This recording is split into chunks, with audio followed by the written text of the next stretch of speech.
Hope Torres had been wiping down the same wine glass for 3 minutes when she finally admitted to herself that something was wrong.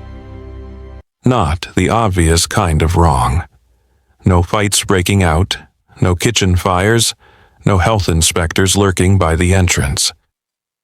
This was the subtle kind, the dangerous kind, the kind that crawled up your spine and whispered that you should have called in sick tonight.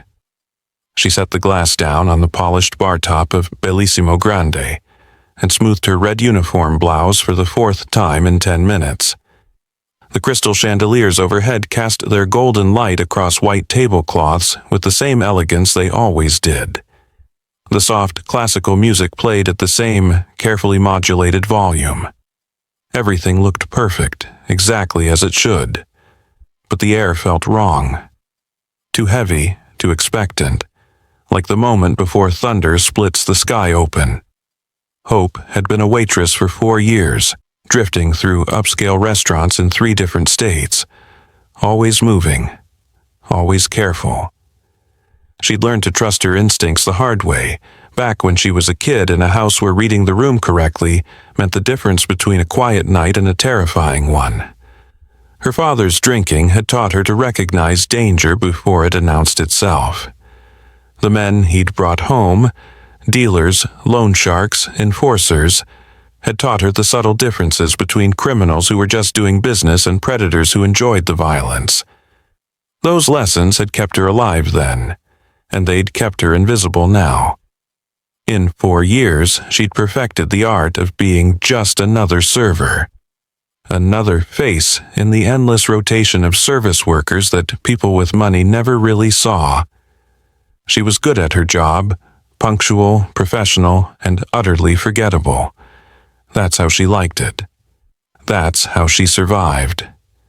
But tonight, every instinct she'd honed over 26 years was screaming at her to pay attention. Hope glanced at the antique clock above the kitchen entrance. 7:58 p.m. She told herself she was being paranoid.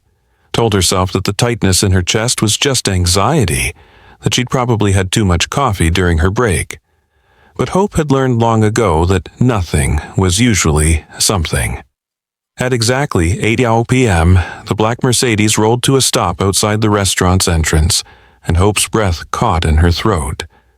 She wasn't sure what made her look up at that precise moment. Maybe the way the other servers suddenly found reasons to busy themselves near the windows, or maybe the way the manager straightened his tie and plastered on his most obsequious smile. But she looked, and she saw him step out of the vehicle with the kind of confidence that didn't need to announce itself. Emilio Harris. Even if Hope hadn't heard the whispers from the kitchen staff, she would have known. You didn't work in upscale restaurants in this city without learning to recognize the names that made people lower their voices. Mafia boss, criminal mastermind, a man who controlled the city's underworld with surgical precision. The kind of man who could make problems disappear with nothing more than a phone call. He wore a white suit that probably cost more than Hope made in 3 months, tailored so perfectly it looked like it had been sewn directly onto his body. Dark hair slicked back, tattoos visible on his hands even from this distance. Decorative but deliberate, the kind that told a story to people who knew how to read them. He moved like a man who'd never had to look over his shoulder, because everyone else was already looking at him. But it wasn't his confidence that caught Hope's attention. It wasn't even the way the maitre d' practically tripped over himself rushing to greet him. It was the way Emilio Harris turned back to the car and extended his hand to help the woman who stepped out after him. The gesture was so gentle, so protective, that for a moment Hope forgot she was looking at a man who probably had blood on his hands.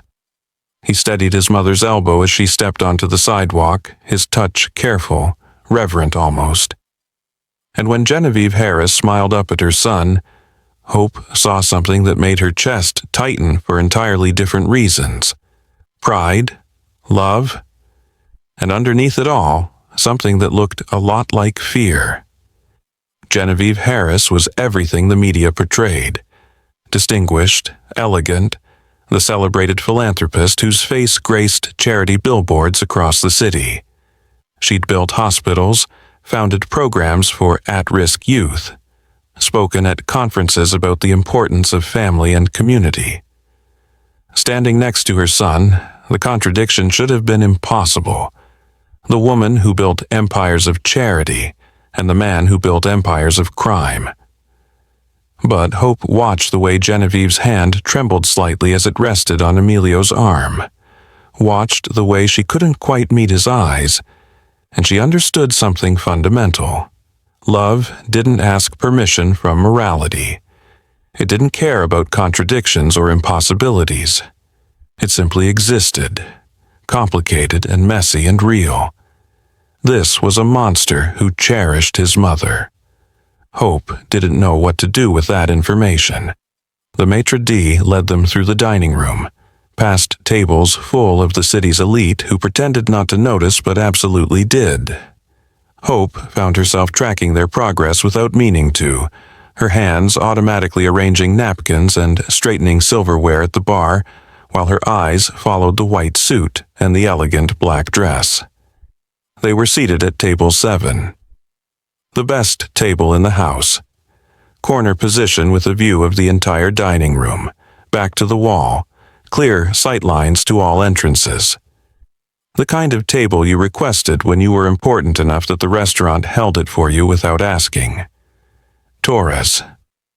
The head server, Marcus, appeared at her elbow, his voice low and urgent. "You're taking table 7. Hope's stomach dropped. What happened to Jennifer? Called in sick. Marcus was already walking away, adjusting his own section. You've got them. Try not to stare. Hope wanted to argue, wanted to trade sections with someone else, wanted to be anywhere but walking toward that table where a Mafia boss sat across from his philanthropist mother like they were just any other family having dinner. But refusing would draw attention, and attention was the last thing Hope wanted. She grabbed a menu from the host stand and took a breath that didn't quite fill her lungs. Her hands were steady as she approached table 7. 4 years of practice had taught her how to hide the shaking, even when her insides felt like water. "Good evening. Welcome to Bellissimo Grande." Her voice came out professional, warm, exactly as it should. Emilio Harris looked up at her, and for one infinite second their eyes met. His were dark brown, almost black in the chandelier light, and they held an intensity that made her feel like he was reading her resume off her forehead. Not the resume she'd submitted to the restaurant. The real one. The one written in survival and careful distance, and all the reasons she'd learned to stay invisible. Then he smiled, and it was nothing like she expected. Not cold, not calculating, just human. "Thank you," he said, his voice carrying the kind of authority that didn't need to be loud. "We'll start with your house wine, 09 Bordeaux, if you have it." He didn't look at the wine list, didn't ask for recommendations, just made a decision with the confidence of someone who knew exactly what he wanted and expected it to appear. Of course. Hope wrote it down in her pad, her handwriting perfectly level. "And for your meal this evening?" She shifted her attention to Genevieve, giving the older woman the respect of her full focus. Up close, Hope could see the fine lines around her eyes, the careful application of makeup that couldn't quite hide the exhaustion beneath. Genevieve's hands rested on the white tablecloth, perfectly manicured nails, but her fingers were laced together tightly enough that her knuckles had gone pale. "The chef's special, please," Genevieve said, her voice carrying the practiced warmth of someone who'd spent decades in the public eye. "My son tells me it's exceptional here." "It is," Hope confirmed, writing it down. "And for you, sir, the same." Emilio's eyes hadn't left her face, and Hope had to force herself not to shift under that gaze. "You're new here." It wasn't a question, but Hope answered anyway. 6 weeks. "You'll like it." Antonio runs a good establishment. He said it like he knew the owner personally. He probably did. Men like Emilio Harris knew everyone who mattered and owned everyone else. Hope nodded professionally and retreated toward the bar, her heart hammering harder than it should have been. It was just a table, just two people having dinner. She'd served hundreds of tables, thousands of people. This was no different. Except it was. Every instinct she'd learned to trust was telling her so. She placed the wine order with the sommelier and headed toward the kitchen to submit their meals, but her eyes kept drifting back to table 7. Watching, cataloging, trying to identify what was making the hair on the back of her neck stand up. Emilio was leaning forward slightly, talking to his mother with animated hands, telling some story that made his whole face light up. He looked young like this, almost boyish, nothing like the criminal mastermind the staff whispered about. Genevieve was nodding along, smiling, but her smile didn't quite reach her eyes. And her phone, Hope noticed it now, kept lighting up on the tablecloth. Text after text, each one making Genevieve's shoulders tense just a little bit more. Something was wrong. Not with the service, not with the food. Something deeper, darker, something that had nothing to do with Hope but was happening right in front of her anyway. She pushed through the kitchen doors, submitted the order, and told herself to stop looking for problems. Stop reading into things. Just do your job, collect your tips, and go home. That was the rule. That was how you stayed safe. But as Hope headed back toward the bar to retrieve the wine, she couldn't shake the feeling that had settled into her bones like ice. Tonight, someone was going to die. She just didn't know it would almost be the man in the white suit at table 7. Hope delivered the Bordeaux with hands that had finally stopped shaking. She poured for Genevieve first, then Emilio, the wine catching the chandelier light like liquid ruby. Emilio nodded his thanks without looking up from his conversation, and Hope retreated to her station near the bar, grateful for the distance. 15 minutes into their meal, the patterns started to emerge. Hope was refilling water glasses at table 3 when she noticed them. 2 men in expensive suits walking through the kitchen entrance instead of coming through the front doors. She paused mid-pour, water threatening to overflow the glass as she watched them move through the dining room with deliberate purpose. They weren't Emilio's security. His actual protection stood outside, visible through the tall windows that lined Bellissimo Grande's street-facing wall. She'd counted them when the Mercedes arrived. 4 men in dark suits, positioned at intervals around the entrance, their eyes constantly scanning. Professional, visible, a clear message to anyone paying attention. These 2 men were something else entirely. The first was tall and broad-shouldered, his suit jacket cut to accommodate more than just his frame.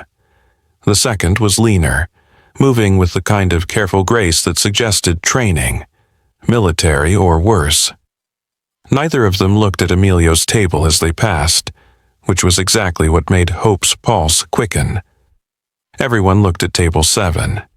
The other diners, the staff, even the people walking past the windows outside. Emilio Harris commanded attention just by existing. These men worked very hard not to notice him at all. Hope finished pouring the water and moved toward the bar, angling herself so she could watch without being obvious about it. The 2 men spoke briefly with the manager near the wine cellar entrance, their conversation too quiet to overhear, but intense enough that she could see the manager's face go pale under the warm lighting. The manager, Richard, a man who'd worked at Bellissimo Grande for 12 years and had seen everything wealthy patrons could throw at him, looked terrified. His hand shook as he gestured toward the private dining rooms in the back. The lean man said something that made Richard's Adam's apple bob with a hard swallow. Then both men disappeared down the corridor toward the kitchen. Hope's mind raced through possibilities, each one darker than the last. Emilio's enemies making a move. A rival organization. Federal agents, though that seemed unlikely given the manager's obvious complicity. Whatever was happening, Richard knew about it. Was part of it, even if reluctantly. She forced herself to keep moving, to maintain the professional rhythm of service. Cleared plates from table 5, brought fresh bread to table 8, checked on a couple celebrating their anniversary at table 2. All the while, her eyes tracked the room, cataloging details with the same survival instinct that had kept her alive in her father's house. That's when she noticed the server. He appeared from the direction of the kitchen, carrying a tray of water glasses, and Hope's blood ran cold. She'd worked at Bellissimo Grande for 6 weeks. She knew every face on the floor staff, every busboy, every sommelier and server and host. This man was a stranger. He was in his 30s maybe, with the kind of unremarkable features that would be hard to describe later. Average height, average build, brown hair neatly combed. He wore the restaurant's standard uniform, black slacks, white shirt, black vest, but something about the way he moved was wrong. Too controlled, too purposeful, like a man playing a role rather than doing a job. Hope watched him approach table 7, her chest tightening with each step he took. "More water, sir?" His voice was pleasant, professional, as he reached for Emilio's already full glass. Emilio waved him off without looking up, still deep in conversation with his mother. The stranger server smiled and moved to Genevieve's side instead, filling her glass with water she hadn't asked for. His movements were smooth, practiced, but Hope noticed the way his free hand drifted toward his vest pocket, the way he positioned himself at a specific angle to Emilio's chair, the way his eyes weren't on the water he was pouring, but on the space between Emilio's shoulder blades. He was positioning himself, calculating angles, measuring distance. Hope's hands gripped the edge of the bar hard enough to hurt. She needed to move, to do something, but what? If she was wrong, if this was somehow a new hire she didn't know about, if she was just being paranoid, she'd make a scene that would get her fired. Worse, it would draw attention to her, and attention was the enemy of survival. But if she was right... The stranger server stepped back, smiled at Genevieve, and glided away toward the kitchen. Hope tracked him with her eyes until he disappeared through the double doors, her heart hammering against her ribs. She needed proof, needed to be certain before she did something that couldn't be undone. Hope grabbed a tray of dirty glasses from table 6 and headed toward the back corridor, the one that ran behind the dining room past the private dining spaces and the manager's office. She moved with the purposeful stride of someone on a legitimate errand, just another server doing her job. The corridor was dimmer than the main dining room, lit by sconces that cast more shadow than light. Hope's footsteps were silent on the plush carpet as she approached the manager's office. The door was cracked open just enough to let voices spill into the hallway. Confirmed it herself. That was Richard's voice, tight with stress. "The sun goes down tonight. Clean execution, no mess in the dining room. And the payment?" A deeper voice, one of the men in suits. "Her foundation gets the donation when it's finished. $2 million, just like she asked, enough to cover the hospital expansion and then some." Hope's breath stopped in her chest. She pressed herself against the wall, the tray of glasses clutched so tightly she was surprised they didn't shatter. What about witnesses? The security team outside won't intervene if it's clean. They've been told it's internal business, a hit sanctioned by the family. They won't question it. And Harris?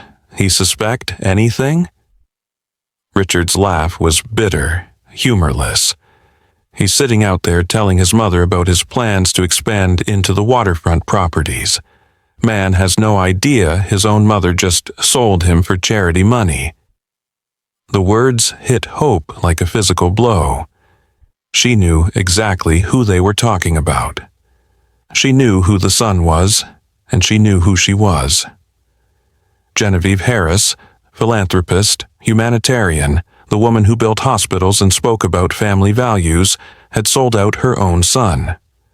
The son whose arm she'd held walking into the restaurant. The son whose hand she'd squeezed across the table with what Hope had mistaken for love. Hope's mind spun, trying to make sense of it. What kind of desperation could drive a mother to do this? What kind of pressure, what kind of fear or greed or impossible choice? But the why didn't matter. Not now. What mattered was the when, and the when was tonight. Timing? The deeper voice asked. 20 minutes, give or take. Let them finish the main course. It'll be crowded enough in the dining room that the panic will provide cover, but not so crowded that we can't control the exits. The girl who's serving them, she a problem? Hope's heart stopped. Torres? No, she's nobody. Been here 6 weeks, keeps her head down, doesn't ask questions. She won't even remember what happened once the shock wears off. The voices shifted, footsteps moving toward the door. Hope didn't wait to hear more. She turned and walked, not ran, walking would draw attention, back down the corridor toward the kitchen. Her mind was racing, her carefully maintained calm fracturing into something that felt like ice water in her veins. 20 minutes. They were going to kill Emilio Harris in 20 minutes, and his own mother had arranged it. Hope pushed through the kitchen doors, the heat and noise hitting her like a wall. Chefs called out orders, pans clanged, the industrial dishwasher hissed and steamed. Normal sounds, a normal night, except nothing about tonight was normal. She set the tray of glasses on the dish station, her hands moving on autopilot while her brain tried to process what to do next. Call the police. That was the logical answer. Except the police would never arrive in time, and even if they did, half of them were probably on someone's payroll. In a city where men like Emilio Harris operated openly, law enforcement was less a solution and more a complication. Warn Emilio's security outside. But Richard had said they'd been told this was internal business, sanctioned by the family. They wouldn't intervene. Might even help ensure it went smoothly. She could run. Walk out the service entrance, disappear into the night, let whatever was going to happen without her. That was the smart choice. The safe choice. The choice she'd made 100 times before in her life. Don't get involved, don't draw attention, survive by staying invisible. Hope looked through the small window in the kitchen door at table 7. Emilio was laughing at something Genevieve had said, his head thrown back, genuine joy on his face. Genevieve was smiling too, but Hope could see it now, the tightness around her eyes, the way her hands trembled as she lifted her wine glass, the way she kept glancing at her phone that lit up again with another message. This was a woman counting down the minutes until her son died. Hope's choice crystallized in that moment with perfect, terrible clarity. If she did nothing, she'd watch a man die. A man who loved his mother, who held doors and laughed at her stories, who was completely unaware that he was sitting at a table where an execution had been scheduled, like it was just another reservation. If she did something, if she warned him, she'd be putting herself directly in the crosshairs of whoever was powerful enough to corrupt a restaurant manager, plant a fake server, and convince a mother to murder her own son. She'd be abandoning 4 years of careful invisibility for a man she didn't know, couldn't trust, and who might kill her himself for insulting his mother with the accusation. Hope thought about her father, drunk and dangerous, and the men he'd brought home.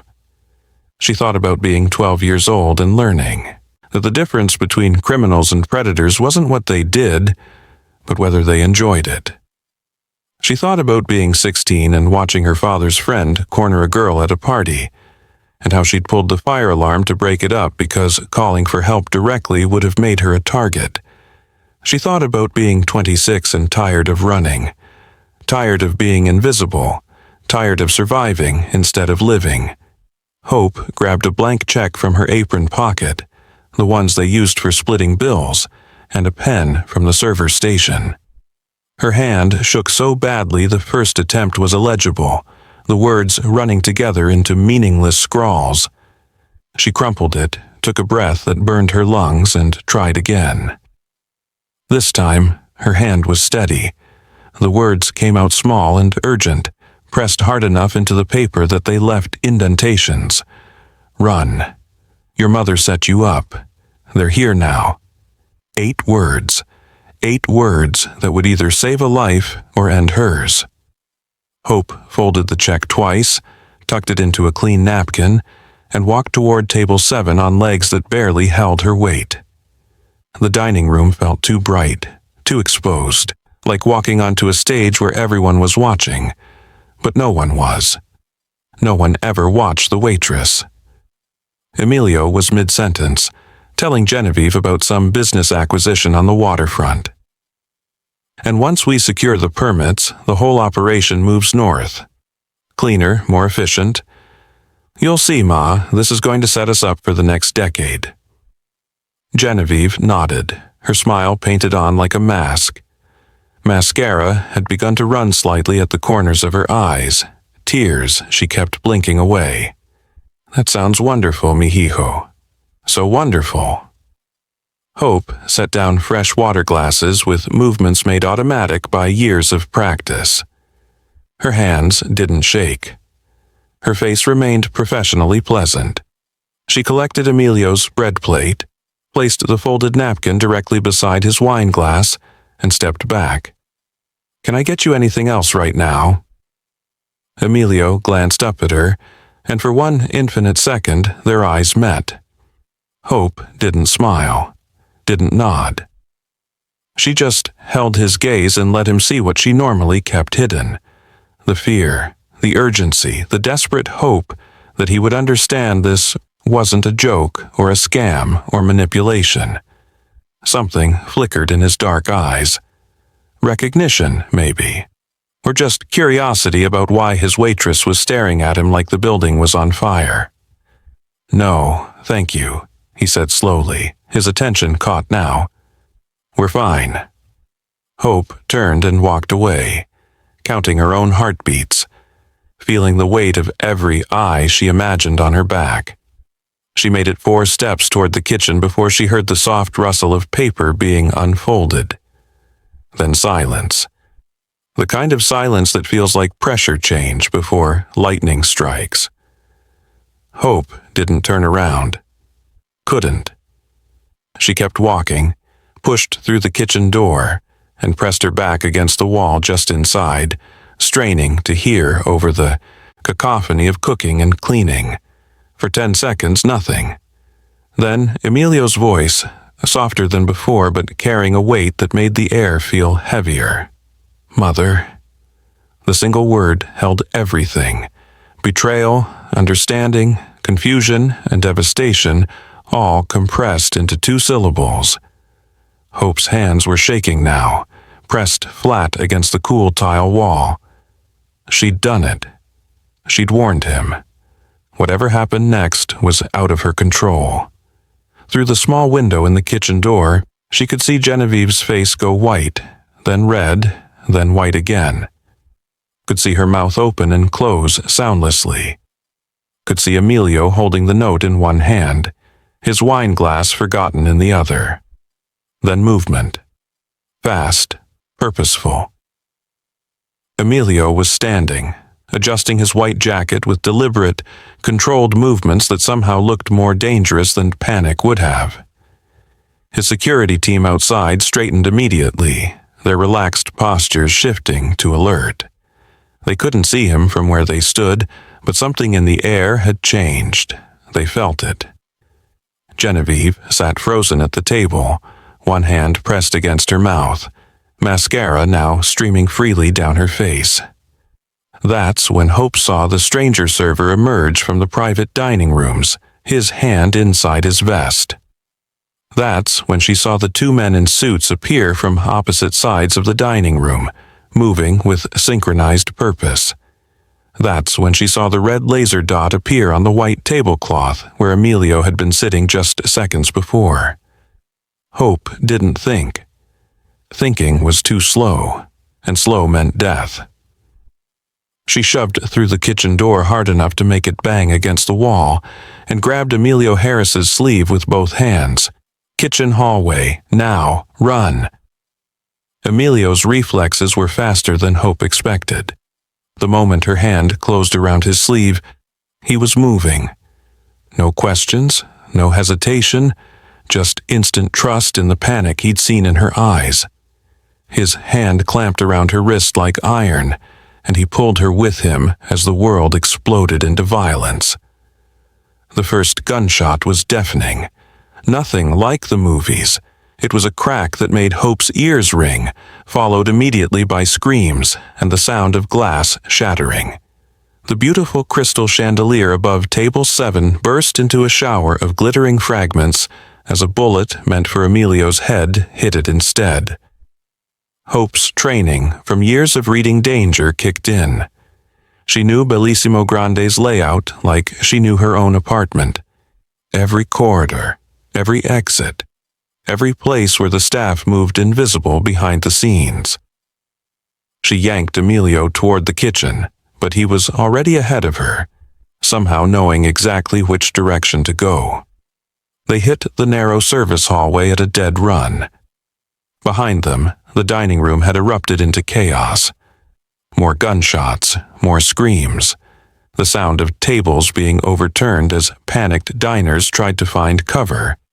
And underneath it all, the controlled shouts of the hit team trying to reacquire their target. "Loading, Doc," Emilio said, his voice deadly calm despite the gunfire at their backs. His hand still gripped her wrist, pulling her through turns she would have made anyway. They'll have the front covered. How did he know the layout? Hope didn't have time to wonder. They burst through a door marked staff only and into the concrete-floored corridor that led to the delivery entrance. Emergency lighting cast everything in harsh white, making shadows jump and skitter. Emilio had his phone out, speaking rapid Italian into it, his other hand never releasing Hope. "Sì, Doc Sud, subito, 3 minuti." "Yes, South Dock, now, 3 minutes." Behind them, the door they'd come through slammed open. Heavy footsteps, running. The hit team had followed. "Down!"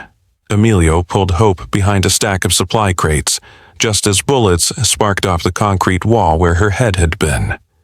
The sound in the enclosed space was overwhelming, disorienting.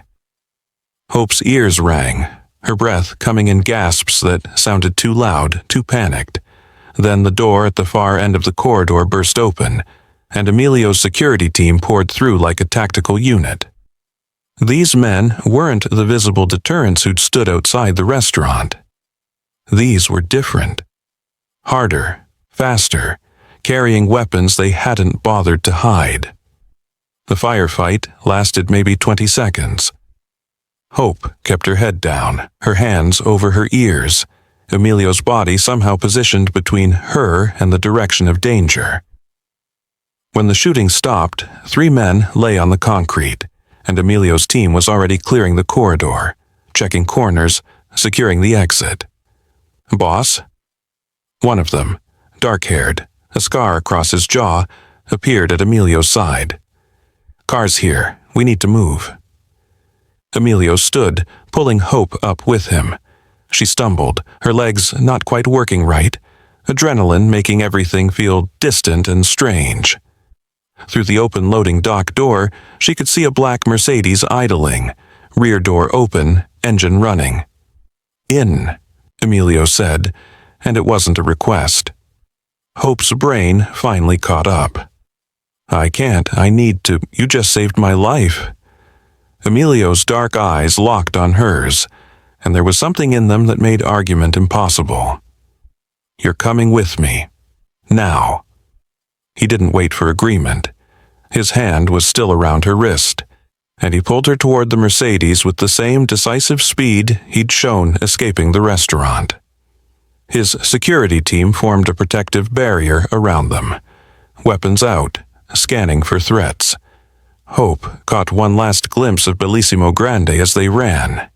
Police lights already approaching. The beautiful facade now scarred with bullet holes.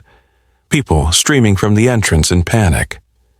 Then she was being lifted into the Mercedes, Emilio sliding in beside her, the door slamming shut. The car was moving before she'd fully registered being inside, tires screaming against pavement as they accelerated into the night. Bullets sparked off the reinforced frame. Someone was still shooting. But the Mercedes didn't slow. Hope was thrown against a leather seat as they took a corner at speed, Emilio's hand steadying her automatically. Inside the car, it was quiet except for her ragged breathing and Emilio's calm voice speaking Italian into his phone. He was giving orders, activating networks, mobilizing resources with the efficiency of a man who'd survived attempts on his life before. Finally, he ended the call and turned to look at Hope. The question he asked was simple, but Hope knew her answer would change everything. "Who are you?" If you're enjoying this story and want to see how Hope and Emilio survive what comes next, please subscribe and hit the notification bell. Drop a comment telling me where you're watching from. I love hearing from you. Your support means everything. Hope's mind went completely blank. Not the useful kind of blank, the survival kind where instinct took over and made decisions for you. This was the paralyzing kind, where every possible answer felt like the wrong one. "Hi." Her voice came out rough, shaking. She cleared her throat and tried again. "I'm nobody, just a waitress." Emilio studied her with an intensity that made her feel like he was reading a book written on her bones. His white suit was smudged with concrete dust, a small tear in the sleeve where he'd scraped against a loading dock wall. But his composure was absolute, unshaken, like he hadn't just survived an assassination attempt 30 seconds ago. "Nobody doesn't grab a Mafia boss and drag him through a kitchen during a hit," he said quietly. "Nobody doesn't know exactly which hallway leads to which exit. Nobody doesn't risk their life for a stranger." Hope pressed her back against the leather seat, trying to slow her breathing, trying to think. The Mercedes took another sharp turn, and through the tinted windows she could see the city blurring past, familiar streets becoming unfamiliar as they drove further from everything she knew. "I pay attention," she finally said. It was the truth, even if it wasn't the whole truth. "I've worked at Bellissimo Grande for 6 weeks. I learned the layouts. It's habit. Habit." Emilio's voice was neutral, but she could hear the question underneath. "I grew up learning to read rooms." Hope's hands were shaking in her lap, and she pressed them together to still them. "My father he brought dangerous people home, men who hurt people. I learned which ones were just criminals doing business and which ones were predators who enjoyed it.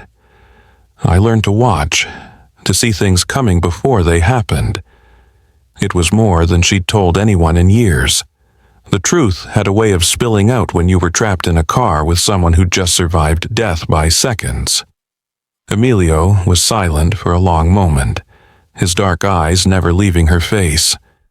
Then, you heard them planning it. "The manager's office," Hope confirmed. "The door was cracked. They were talking. About timing, about payment, about—" She stopped, not sure how to say the next part. "About my mother." Emilio's voice was flat, emotionless, which somehow made it worse than anger would have been. "Yes." The silence that followed felt like pressure, like the air before a storm. Hope watched Emilio's jaw clench, watched his hands curl into fists on his lap, watched him process a betrayal that should have shattered a person completely. But he didn't shatter. He just went very, very still. "What exactly did you hear?" His voice was controlled, careful, like he was handling something that might explode. Hope told him. All of it. The conversation about the donation to Genevieve's foundation. $2 million for a hospital expansion in exchange for her son's life. The timeline. 20 minutes. Let them finish their meal first. The fake server positioned for the kill shot. The security team told it was internal business, family sanctioned. With each detail, Emilio's face became more unreadable, more blank. It was terrifying in a way his anger might not have been. This was a man who'd learned to bury emotion so deep it couldn't be used as a weapon against him. When she finished, he turned away, staring out the tinted window at the city he controlled, and that had just tried to kill him. "Where are we going?" Hope asked quietly. "Somewhere safe." Emilio's voice was distant. "Somewhere even my organization doesn't know about." The Mercedes pulled into an underground parking garage in a neighborhood Hope didn't recognize. Middle class, residential, the kind of area where a Mafia boss would never be expected. They descended 3 levels before stopping in a corner spot far from the entrance. Emilio's security team exited first, weapons still drawn, checking corners and shadows before one of them opened the rear door. Emilio stepped out and extended his hand to help Hope, the gesture so automatic, so ingrained, that he probably didn't even realize he'd done it. She took his hand and let him pull her from the car, her legs still unsteady, her whole body vibrating with leftover adrenaline. They took an elevator to the 4th floor in silence. The hallway was quiet, bland, beige carpet, neutral walls, the kind of anonymous space that could have been anywhere. Emilio unlocked a door with a key from his pocket, not a key card, and led Hope inside. The apartment was modest, clean but impersonal, with blackout curtains already drawn, reinforced door frames, and security cameras covering every angle. A place built for hiding, not living. A place where someone could disappear. "Sit," Emilio said, gesturing to a worn couch that looked like it had been purchased for function rather than comfort. Hope sat, her hands still shaking, her mind still trying to catch up to everything that had happened in the last hour. She'd gone to work expecting a normal shift. Instead, she'd overheard a murder plot, warned a Mafia boss, survived a shootout, and now sat in a safe house with a man who had every reason to question whether she was part of the setup. Emilio made 3 phone calls, each one brief and in Italian. Hope caught fragments. Names she didn't recognize. Locations. Instructions. He paced while he talked, his movements controlled but predatory, like a caged animal calculating escape routes. When he finished the last call, he sat in the chair across from Hope and finally let her see the cracks in his composure. Not in his face, which remained carefully neutral, but in his hands, which trembled slightly before he pressed them flat against his thighs. "My mother," he said slowly, like testing the words, "sold me to pay for a hospital wing." It wasn't a question, but Hope nodded anyway. $2 million for charity work, for her foundation. Emilio's laugh was bitter, sharp enough to cut. She's built her entire career on family values, on protecting children, on the importance of maternal love. Hope didn't know what to say. There were no words for this kind of betrayal, no platitudes that would make sense of a mother trading her son's life for philanthropy money. "I need to know why," Emilio said, looking at Hope with eyes that had gone cold and hard. "I need to understand what could possibly—" He stopped, his jaw working.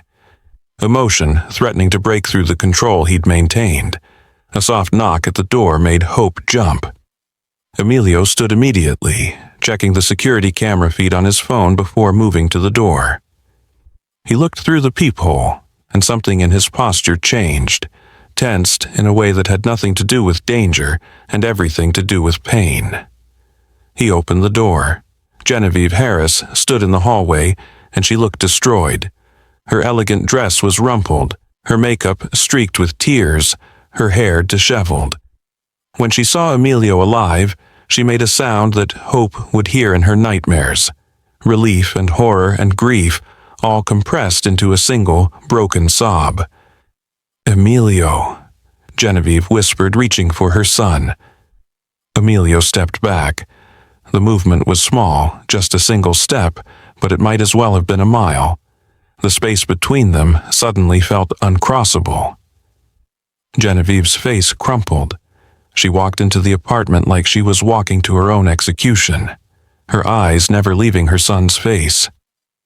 Hope started to stand, to give them privacy, but Emilio's voice stopped her. "Stay." His voice was harder now, colder. "You saved my life. You're part of this now." So, Hope stayed, trapped in a room where a mother had to explain to her son why she'd tried to have him killed. She pressed herself into the corner of the couch, trying to make herself small, invisible, the way she'd learned as a child. Genevieve collapsed into a chair, her hands shaking so badly she had to clasp them together. She looked at Emilio with devastated eyes and began to speak. "3 weeks ago," she said, her voice breaking, "a man came to my office with a folder." And then she told them everything. The story Genevieve told was one of systematic pressure and impossible choices. 3 weeks ago, a man in an expensive suit had walked into her office with a manila folder thick enough to end her life. Inside were photographs, Genevieve at meetings with known criminals, financial records showing money laundered through her foundation's accounts, recorded conversations where she'd accepted bribes disguised as donations. Years of careful corruption, of looking the other way while dirty money flowed through legitimate charity channels, all documented with forensic precision. "They had everything," Genevieve whispered, tears streaming down her face. "Bank transfers, dates, names, enough evidence to send me to prison for 20 years. Enough to destroy not just my career but every charity I'd ever built. The children's hospital, the youth programs, the women's shelter, all of it would be investigated, dismantled, destroyed because of my sins." She'd been given 72 hours to decide. Help arrange her son's death, make it look clean and family-sanctioned so his organization wouldn't retaliate or watch everything she'd built burn to the ground. And then, the man had promised, they'd kill Emilio anyway, slowly, messily, as an example. "I thought I could outsmart them," Genevieve said, her voice hollow. "I thought I could warn you somehow, find a way to protect both of us. But they were watching everything, my phones, my emails, my movements. Every conversation was monitored. I tried, God, Emilio, I tried to find a way out, but every path led to your death or my destruction, and I—" Her voice broke completely. "I convinced myself you were strong enough to survive, that your security would protect you, that it was just intimidation, that they wouldn't really—" She covered her face with her hands. "I'm a coward. I chose my reputation over your life, and there's no forgiveness for that. There shouldn't be." Emilio stood perfectly still through the entire confession, his face carved from stone. Hope watched him process each revelation, each admission of weakness and fear and terrible choice. She saw the moment something in him broke, then the moment he forcibly rebuilt it into something harder. "They were never going to let either of us live," he said finally, his voice flat. "You understand that, don't you? Once you helped them, you became a liability, a witness. They would have killed me tonight and you within the week." Genevieve nodded miserably. I know that now. When I saw the guns, when I realized what I'd actually done. She looked at Hope for the first time, her eyes red and desperate. Thank you. Thank you for saving my son when I failed him. Hope didn't know what to say to that. Didn't know if there were words adequate for this situation. The silence stretched until Emilio broke it with a question that surprised Hope. The Syndicate. Who are they? The Covenant, Genevieve said. They call themselves the Covenant. Political fixers, corporate criminals, corrupt officials. They've been operating for decades, controlling legislation, manipulating markets. They wanted your territory, the waterfront development you were planning. But you wouldn't sell, wouldn't negotiate, so they found another way. Emilio's jaw clenched. They'll want proof I'm dead, photos, confirmation from witnesses. Yes, Genevieve whispered.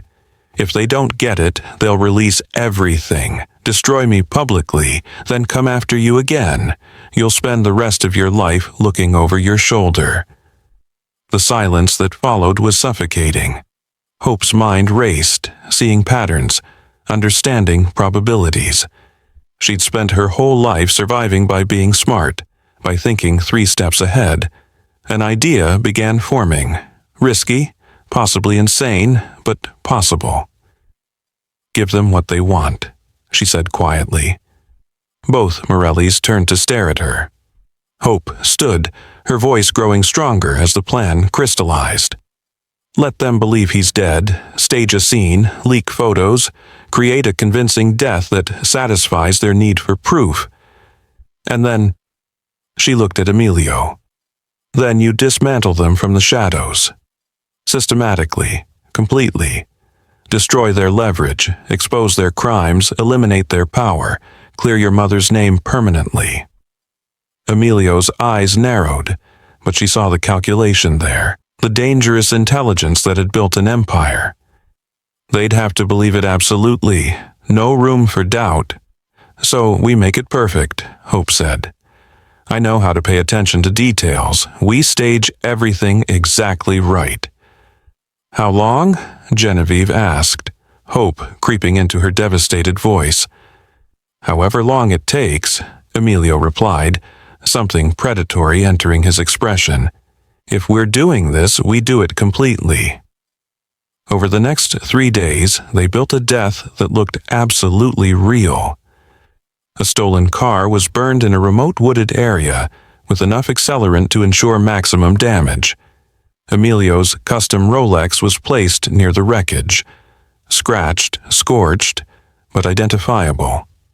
A body from the morgue, already scheduled for cremation, was positioned inside with Emilio's exact height and build. Hope handled the details with a precision that surprised even her. She thought through every angle, every question the Covenant might ask. Photos were taken from distances that showed enough to convince, but not enough to forensically analyze. A coroner who owed Emilio's organization favors filed a report that looked rushed but official. The hardest part was Genevieve's performance.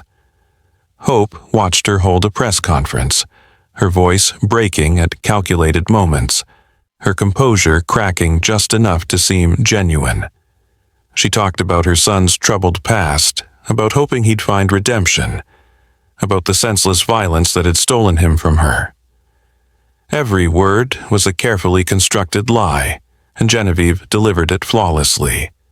This was a woman who'd spent decades in politics. She knew how to perform. The Covenant took the bait completely. Through wiretaps Emilio's technical team had planted, they heard the celebration. Champagne, congratulations, relief that the Emilio Harris problem was finally, permanently solved, which meant they stopped being careful. Emilio emerged from hiding like a ghost. Hope stayed at his side. She'd proven herself valuable, and Emilio didn't waste valuable resources. Together, they tracked the Covenant's leadership, mapping connections, recording conversations, building an unbreakable case. During the chaos at Bellissimo Grande, Hope had found something crucial. A flash drive dropped by one of the attackers, kicked under a service cart in the panic. It contained names, accounts, communications, evidence of every dirty deal the Covenant had arranged for the past decade. Genevieve used her political connections to feed information to federal authorities without revealing her source. Key Covenant members started disappearing, arrested on charges that would keep them imprisoned for life. Their money laundering networks collapsed as accounts were frozen and seized. Every person they'd ever blackmailed was quietly freed, creating allies instead of victims. The investigation moved like surgery. Each arrest led to another. Each seized document revealed new crimes. Emilio dismantled the Covenant the way someone might dismantle a bomb, cutting the right wires in the right order until the whole thing fell apart. It took 4 months. 4 months of Emilio staying dead to the world while systematically destroying the organization that had tried to kill him. And during those 4 months, something else happened. Something neither Hope nor Emilio had planned for. They spent hours together in surveillance vans, in safe houses, planning operations. They learned each other's rhythms, each other's tells. Hope discovered that Emilio took his coffee black and couldn't sleep more than 4 hours at a time. Emilio learned that Hope had a photographic memory for faces and could recite conversations word for word days after hearing them. Trust built slowly between them, the kind that couldn't be rushed or faked. They'd both survived by being careful, by never letting anyone too close.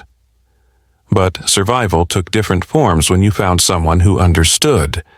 The final Covenant leader was arrested on a Tuesday morning in his downtown office while news cameras captured everything. Genevieve stood beside the police commissioner, her political career not just saved but strengthened by her apparent cooperation with law enforcement.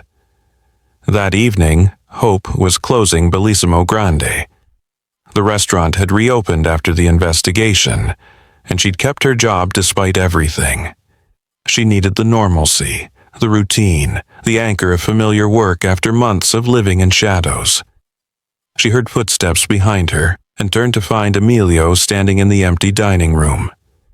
He looked different, lighter somehow. The weight he'd been carrying finally lifted. He wore jeans and a simple black shirt, nothing like the white suit from that first night.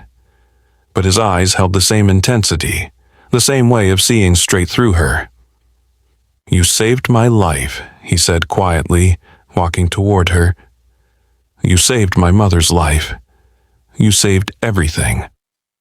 Hope smiled, nervous despite herself. "I just paid attention." "You did more than that." Emilio stopped in front of her, close enough that she could smell his cologne, cedar and something darker. "You risked everything for a stranger. You could have walked away, should have walked away, but you didn't." "I couldn't," Hope said simply. "I've spent my whole life watching people get hurt and telling myself it wasn't my problem. Just once, I needed to do something." "I don't want you to be just the woman who saved me," Emilio said, his voice dropping lower. "I want you beside me, permanently." Hope looked up at him, this man who'd been betrayed by his own mother and survived, who controlled criminal empires and lived in constant danger. And she saw someone who understood her completely. Someone who knew what it meant to always be watching, always calculating, always ready. She'd spent 4 years moving from city to city, running from connections, keeping herself isolated and safe. But maybe safety wasn't the same as living. Maybe trust, real trust, was worth the risk. "I'm not built for your world," she said softly. "I'm just someone who pays attention. That's exactly what my world needs." Emilio reached out, his hand gentle as it cupped her face. someone who sees what others miss, someone who acts when others freeze. You're not just someone who pays attention, Hope. You're someone who cares enough to risk everything. Hope let herself lean into his touch, felt the warmth of his palm against her cheek. It wasn't dramatic or violent. It was quiet, human, real. She kissed him, and it felt like coming home. Outside Bellissimo Grande, the city continued its endless rhythm, but inside, two people who'd survived the impossible found something neither had been looking for. Across town, in a political office with a view of the Capitol building, Genevieve Harris sat at her desk looking at a photograph she could never display publicly. Her son, alive, smiling, standing next to a dark-haired woman who'd saved his life. Genevieve locked the photo in her desk drawer and returned to work, carrying a secret that would stay buried forever. She'd almost destroyed her son. But he'd forgiven her. Not completely, maybe never completely, but enough to keep breathing. Enough to rebuild. Some sins couldn't be erased, only survived. And Genevieve Harris had learned to live with hers. The note sat in a safe deposit box downtown, preserved like evidence of a miracle. 8 words scrawled on a restaurant check that had stopped a bullet and saved 3 lives. Run. Your mother set you up. They're here now. Hope never wanted to forget what those words represented, the moment she'd chosen to act, instead of hide, the moment everything transformed. Sometimes salvation came from the most unexpected places. Sometimes it came from a waitress who paid attention. And sometimes, in a world built on betrayal and violence, the bravest thing you could do was slip someone a note and hope they believed you. Hope had spent her whole life being invisible, slipping through cracks, surviving by never being seen. But Emilio had seen her, really seen her, and instead of running from that exposure, she'd found something worth staying for. They left the restaurant together that night, walking into a future neither could have predicted. The danger wasn't gone completely. It never would be. But they'd face it together, two people who'd learned that the strongest bonds were forged in fire. And somewhere in the darkness, the city kept its secrets, holding close the story of a mother's betrayal, a son's resurrection, and a waitress who'd changed everything. Thank you so much for watching. If you enjoyed Hope and Emilio's story, please like this video and let me know in the comments. Would you have warned Emilio if you were Hope? What would you do differently? Don't forget to subscribe for more thrilling stories like this one.